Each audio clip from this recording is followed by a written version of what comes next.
n'Imana, ni wowe mizero yacu n'ibyishimo byacu.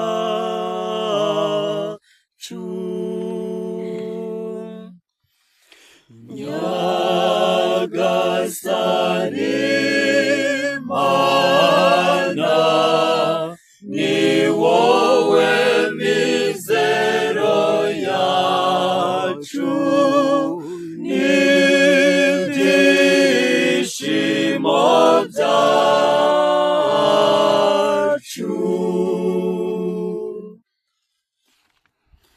Hahirwa umuntu udakurikiza inama y'abagiranabi, akirinda inzira y'abanyabyaha, ahubwo agahimbazwa n'amategeko y'Uhoraho, akayazirikana umunsi n'ijoro.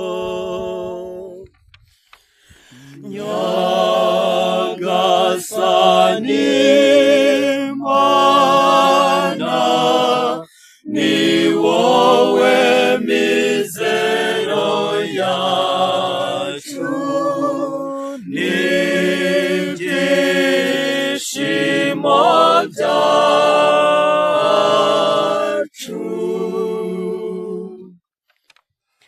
Ameze nk'igiti cyatewe iruhande rw'umugezi, kikera imbuto uko igihe kigeze,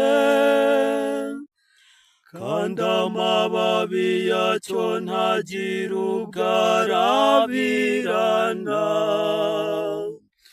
Uwo muntu ibyo akora byose biramuhira.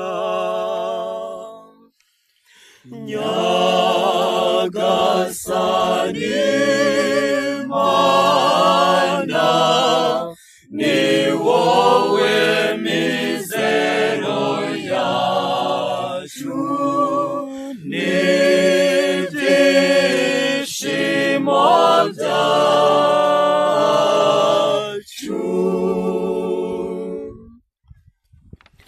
Naho kubagirana bisuko bigenda, bo bameze nk'umuramu uhuhwa n'umuyaga, kuko Uhoraho yita ku nzira y'intungane, naho inzira y'abagirana bikagusha ruhabo.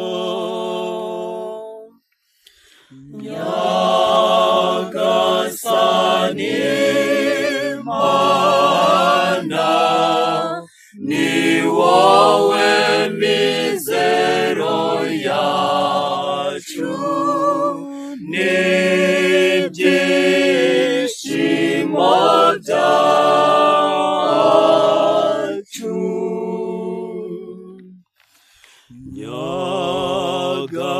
Nyagasani Mana, ni wowe mizero yacu n'ibyishimo byacu.